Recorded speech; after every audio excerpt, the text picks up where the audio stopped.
1,000 ರೂಪಾಯಿಯನ್ನು ಆ ದೇವರಿಗೆ ಸಮರ್ಪಿಸ್ತಾರೆ. ನೋಡೋಣ, ನಮ್ಮ ಸಾಕ್ಷಿ ಮೊದಲನೇದಾಗಿ ಆಡ್ತಾಳೆ. ಮೈಕ್ ಕೊಡ್ರಪ್ಪ, ಸ್ವಲ್ಪ ತಾಳ ಪೇಟಿ ಸ್ವಲ್ಪ ಸಪೋರ್ಟ್ ಮಾಡಿರಿ.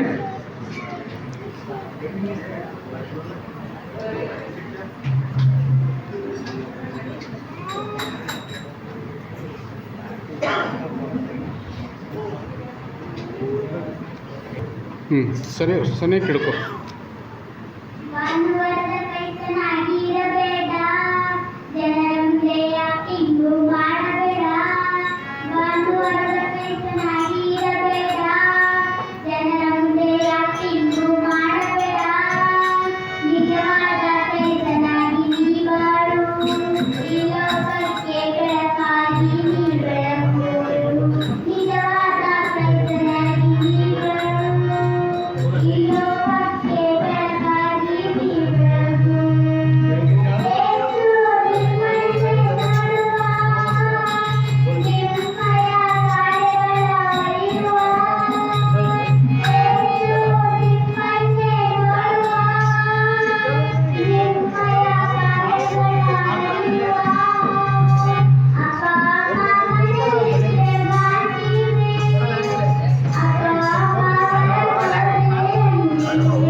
ಭಾಳ ಅದ್ಭುತ. ಕೇಳಿದ್ರಲ್ಲ ಹಾಡು?